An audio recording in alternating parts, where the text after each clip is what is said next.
هذول الناس مرضى. تلقى هذول بالعائلة مالتهم صايرة بيهم فد صدمة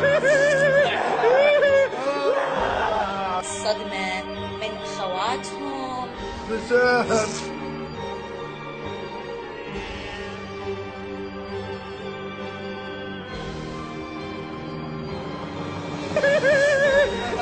هايكم كيف؟ ادري فيكم مشتاقين حق ينون مالي، تبون واحد مو صاحي.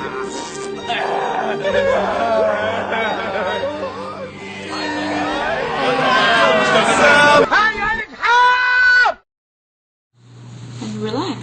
ما تعجبني بشاشة. لا لبهاتكم لا ابو امك يا البيت هاي تطلعها من امك وتجيبها علي. يا ساقطين يا ولاد الساقطين يا ولاد الهتية.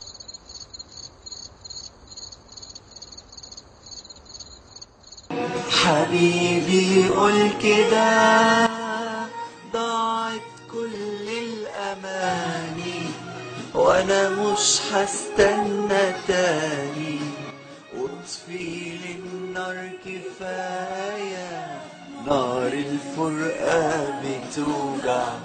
لا يا ابن اللهبة وعلي، الله يطيح حظك يا أمريكا.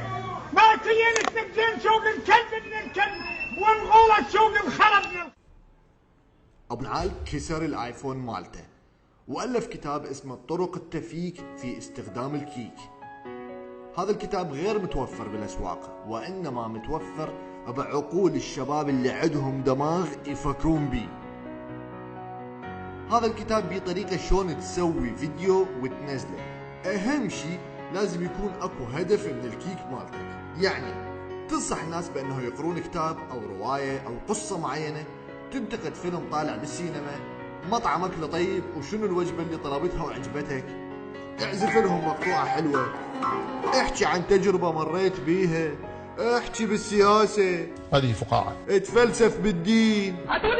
كل هاي الأفكار تقدر تسويها. سوي شيء تقدر تفيد بيه الآخرين، تقدر تطور المجتمع، لا تظل مثل البومة معتمد على الغرب، هم يبتكرون شغلة تفيدهم وانت تستخدمها للتفاهة.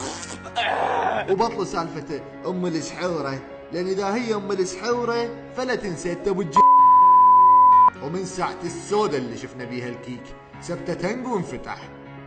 ونصيحة ها، اي احد ينزل فيلم سخيف ابو نعال راح ينطيه اياه على خشمه 43 جلد مطي. ولا تنسون سووا لي سبسكرايب.